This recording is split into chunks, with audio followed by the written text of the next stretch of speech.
Hola, ¿qué tal? Bienvenidos a su segmento Hablando Chofadas del programa Hablando de Cositas. Hoy vamos a volver a tomar las aventuras de mi queridísimo abuelito, don José Domingo Federico Rodolfo Rojas, The One and Only. Hoy les voy a contar parte de la forma en que este señor hacía sus negocios. Era un crack, era el tipazo para hacer negocios. Resulta que yo me imagino que en los años 50 del siglo pasado, el abuelo descubrió que había un segmento de mercado que no era del todo explotado en Guatemala. Y este segmento era las estampitas y los cromos de santos. Y pues así de tipazo como él era, averiguó dónde podía conseguir las estampitas y los cromos y las fotos, las litografías de los santos. Y descubrió que en México, en el DF, había una fábrica que se llamaba, una litografía que se llamaba Cromos y Novedades de México. Y entonces empezó a importar desde el DF los cromos y las estampitas de cuánto santo había en ese tiempo en el Santoral Católico. Pero resulta que había dos santos que eran muy populares en Guatemala, había mucha devoción por estos santos. Uno era el Señor de Esquipulas y el otro era San Judas Tadeo. Y resulta que por alguna razón en México no imprimían litografías de San Judas Tadeo y pues el Señor de Esquipulas que es un santo local. Entonces, ni lerdo ni perezoso se dirigió a la litografía de don Byron Sadik, que era muy buen amigo de él y que en ese tiempo ya era una litografía grande en Guatemala. Y entonces era muy amigo del señor Sadik y el señor Sadik se puso a la tarea de crear un cromo del señor de Esquipulas, que es muy bonito, por cierto. Fueron a tomar una foto de muy buena calidad allá de la basílica y crearon el cromo del señor de Esquipulas, pero para San Judas Tadeo no tenían manera de hacer eso y necesitaban en aquellos tiempos para litografiar algo necesitaban hacer un arte y ese arte lo tenían que sacar de algún lado, ¿no?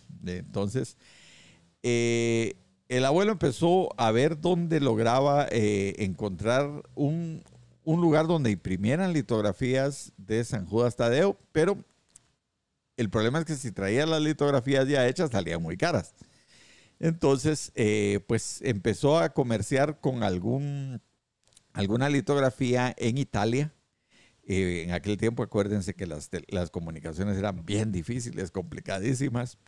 Y el adelanto más grande que había por aquellos días era un chunche que se llamaba Telex, que era un chunche, tenía aquí un teléfono y el resto del aparato era una babosada que parecía tejedora industrial. Era una cosa así grandota.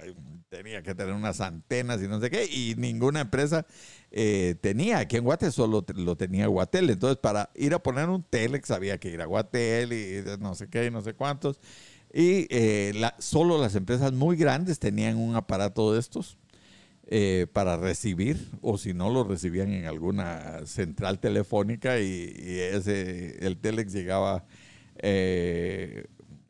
por mensajería y para contestar otra vez ir al lugar donde estaba el aparato, el telex, y mandar uno para acá y aquí llegaba a Guatel y Guatel te lo mandaba por mensajería. Era lentísimo y con los cambios de horario entre Europa y Guatemala era un desastre. Total es que pues la comunicación de todos modos se tenía que hacer de alguna manera y mi abuelo encontró el contacto de esta gente en Italia que tenía la litografía de San Judas Tadeo. Y pues después de algunas negociaciones, esta litografía le vendió el arte.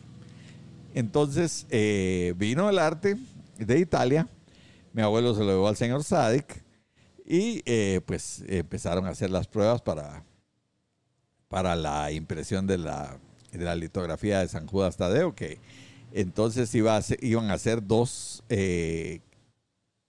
impresas en Guatemala por la litografía de don Byron Sadik, pero con exclusividad de distribución para Vidriería Rojas. Solo mi abuelo tenía los derechos para vender en Centroamérica y en México al señor Esquipulas y a San Judas Tadeo. Cuando empezaron a hacer las pruebas con el arte, un día llama el señor Sadek: Rodolfo, tenemos un problema, venite. Sí, dice mi abuelo, y se va para la litografía a ver qué estaba pasando. En ese tiempo no quedaba muy lejos. Y fue a ver qué estaba pasando. Rodolfo, tenemos un problema. San Judas no tiene el pie de atrás. No jodas, le dice. No se le mira el pie a San Judas. ¿Y por qué? Le dice. Pues habría que asumir que tal vez lo tiene abajo de la túnica, pero en realidad se ve muy feo, se ve incompleto, y pues yo no quisiera que lo imprimiéramos así. ¿Y qué podemos hacerles? Pues lo único que nos queda es que aquí alguno de los artistas le haga el pie. Bueno, no estaría tan mal, le dice mi abuelo. Si se puede hacer el pie aquí en Guatemala, hagámosle el pie al arte para que San Judas tenga pie. Y entonces sí, pero necesitamos un modelo, le dice el señor Sadek. Ni lerdo ni perezoso, don Rodolfito se quitó el zapato, se quitó el calcetín y puso el pie en el suelo. Y entonces dice que el artista llegó, le tomó toda la cosa, guía, el modelo y el pie y no sé qué, y el piezón de mi abuelo, que era así puro tamalito, así tenía el pie plano, entonces tenía el piezón así. Entonces dice que el artista le tomó el modelo al pie, se lo adjuntó hacia abajito de la túnica a San Judas y ya quedó hecho, ¿no? Cuando a los pocos días hicieron otra prueba y llegó mi abuelo contento. Nos sentamos a la mesa a almorzar, estaba mi abuelita, estaba mi abuelo, estaba yo, y entonces pero nosotros ya estábamos sentados en la mesa cuando ella llegó, sirvió el almuerzo y se sentó a comer con nosotros. Pues estábamos de lo más tranquilo cuando a mi abuelo se le ocurrió la brillante idea de sacar el cromo recién hecho de San Judas Tadeo y le dice: mire, doña Meches, porque así le decía a mi abuela, le decía doña Meches: mire, doña Meches, fíjese que acabo de venir de donde Sadek, y mire, le dice, me tomaron a mí de modelo para hacerle el pie a San Judas. Ay, Rodolfo, le dice mi abuela, bien brava, no sé, tal vez había llegado brava de trabajar, pero ay, Rodolfo, le dice, ¿cómo se atreve? Le dice, como que usted fuera santo. Quítense de aquí, los dos no los quiero ni ver. Y no nos dejó comer solo porque nos estábamos muriendo de la risa y nos sacó del comedor a los dos. Así que cada vez que yo miro a San Judas Tadeo no puedo evitar verle el pie de atrás porque es el pie de mi queridísimo abuelo. Hasta la próxima, mucho gusto de saludarles. Y recuerda suscribirte y darle a la campanita.